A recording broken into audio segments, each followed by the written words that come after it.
Je voulais quand même, avant toute autre chose, vous remercier de cette invitation qui s'inscrit dans une démarche que nous avons initiée, puisque vous savez que la Fédération des associations du marin euh, a des objectifs qu'elle souhaite partager avec l'ensemble des associations du marin. Et parmi ces objectifs, c'est bien de connaître la réalité du tissu associatif du marin. Et comment mieux la connaître que d'aller à la rencontre des associations.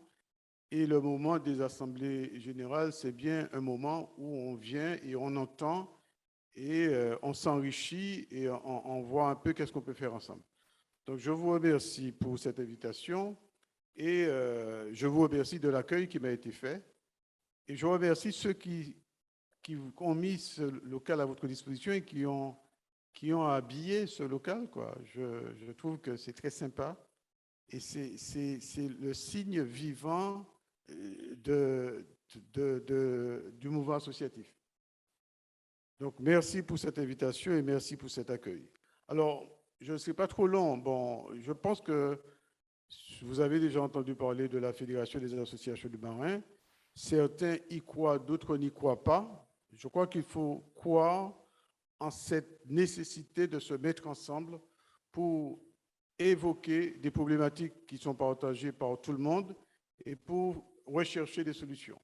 En écoutant le secrétaire général, que ce soit sur les deux rapports qu'il a exposés, j'ai perçu des problématiques que je ne méconnaissais pas, mais qui sont réelles.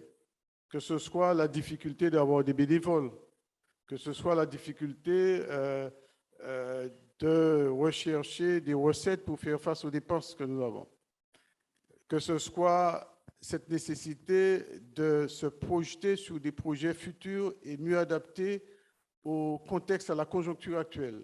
Je pense que ce sont là des problèmes que nous rencontrons tous et sans aucun doute qui font que nous devons nous retrouver et discuter ensemble. Donc, je ne serai pas trop long en vous disant que ce que nous souhaitons faire, c'est vrai, monsieur le trésorier, tout nouveau trésorier. J'ai écouté avec attention et la situation. Jojo l'a relevé, quoi. Bon, on voit bien le poids du rendu des recettes que vous avez à la fédération de tutelle, la ligue de tutelle. On voit bien que tu as fait ressortir les grosses masses, 5 000 pour ce que tu appelles des collations, 5 000 pour le transport, 5 000 pour la ligue. Or, tu annonces un budget de 20 000. Donc, tout de suite, on voit un peu la difficulté. Et puis, j'entends aussi dire que Madame Joseph fait face à toutes ces tâches de lessive et tout. On voit aussi qu'il y a des dons, des cotisations. Donc, on voit bien qu'il est nécessaire d'entretenir. Certes, il faut entretenir, renforcer la présence des bénévoles, les soulager, parce que quelquefois, quand on essaie de comprendre pourquoi il n'y a pas de bénévoles, parmi les éléments d'explication, c'est parce qu'on ne vient pas parce qu'on sera sollicité. On sera sollicité, on va vous demander de mettre la main à la poche. Donc, je crois que nous avons à réfléchir sur ces problématiques. Alors, pour ne pas être plus long, puisqu'il ne s'agit pas d'aller au fond des questions, ce que je vous propose, c'est de croire en cette nécessité d'avoir une fédération qui est votre fédération, de croire en l'intérêt d'avoir cette structure, cet espace où nous pourrons nous retrouver, discuter et rechercher ensemble des solutions, de croire en la nécessité de dire que oui, c'est possible que le geste habituel que nous avions de se tourner vers la municipalité pour demander une subvention, si il faut le faire, parce que je suis parmi ceux qui disent que l'association joue un rôle de service, accomplit une mission de service public. Et à ce titre-là, les pouvoirs publics doivent aider. C'est d'ailleurs pour cette raison qu'on aide. Malheureusement, on aide aujourd'hui en demandant à remplir beaucoup de formalités. Alors, Jean-Raymond vient de dire que la DRAGES, on peut obtenir des possibilités.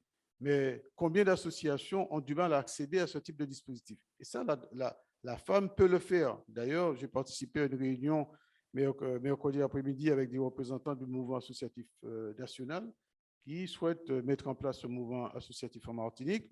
Je pense qu'il y a un intérêt à ce que la femme soit une espèce d'organisme relais qui puisse apporter des informations aux associations, mais au-delà d'apporter des informations aux associations, avoir des moyens pour accompagner, recevoir et offrir un service. C'est ce que nous souhaitons faire, mais on ne pourra pas le faire sans vous. Et c'est pour cette raison que je vous dis, il faut y croire et il faut qu'on ne s'interroge pas sur l'intérêt de se mettre ensemble, de nous mutualiser. Je sais qu'on est habitué dans ce pays à avoir du mal à se mettre ensemble, à s'ouvrir à l'autre. Mais je crois qu'on ne peut pas faire autrement. Il faut mutualiser, il faut se mettre ensemble pour rechercher des solutions. Et se mettre ensemble pour rechercher des solutions n'est pas significatif de perdre sa personnalité. Voilà, et encore une fois, je vous remercie et j'espère que vous avez un membre éminent de l'Olympique qui siège et qui est un membre éminent de la femme. Je pense qu'il apporte beaucoup à la femme comme il apporte beaucoup à l'Olympique. Je pense que je vais vous demander de lui accorder quelques disponibilités pour qu'il œuvre davantage à la femme. C'est ça la difficulté aussi. C'est ça la difficulté aussi, c'est que celles et ceux qui sont à la femme, ce sont celles et ceux qui sont les plus dynamiques dans leur association. Mais je pense que au-delà de l'égoïsme qu'on peut avoir, on peut se retrouver, on peut avancer ensemble. Merci beaucoup. Et puis, je pense que nous allons faire la tournée des associations. Je pense que nous pourrons avoir des séances de travail pour pouvoir discuter et aller au-delà de l'identification des problèmes, mais aller au-delà et chercher des solutions ensemble. Merci beaucoup. Merci, Président.